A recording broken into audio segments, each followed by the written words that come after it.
പച്ച കളറിലെ കടല കണ്ടിട്ടുണ്ടോ? ഞാനിത് ഫസ്റ്റ് ടൈം ആണ് കാണുന്നത്. അപ്പൊ നമുക്ക് ഇന്ന് അത് വെച്ചിട്ടൊരു കറി ഉണ്ടാക്കിയാലോ? അപ്പൊ ആദ്യം തന്നെ കടല നന്നായി കഴുകി വൃത്തിയാക്കി ഒരു കുക്കറിലിട്ട് കുറച്ച് ഉപ്പും മഞ്ഞപ്പൊടിയും മുളക് പൊടിയും ഇട്ട് ഒരു 4-5 വിസിലടുപ്പിച്ച് വേവിച്ച് വെക്കാം.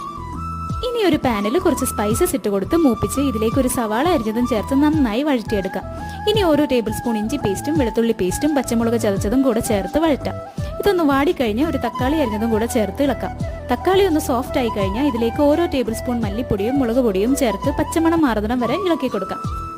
ഇനി കുറച്ച് വെള്ളം ചേർത്തിട്ട് ഒരു ടീസ്പൂൺ ഗരം മസാലയും കൂടെ ചേർത്ത് കൊടുക്കാം. 2 മിനിറ്റ് ഇളകിയതിനു ശേഷം വേവിച്ച് വെച്ച കടലയും കൂടെ ചേർത്ത് കൊടുത്ത് എല്ലാം കൂടെ നന്നായിട്ട് ഇളക്കി ഒരു 5 മിനിറ്റ് ലോ ഫ്ലെയിമിലിട്ട് അടച്ചു വെച്ച് കുക്ക് ചെയ്യാം.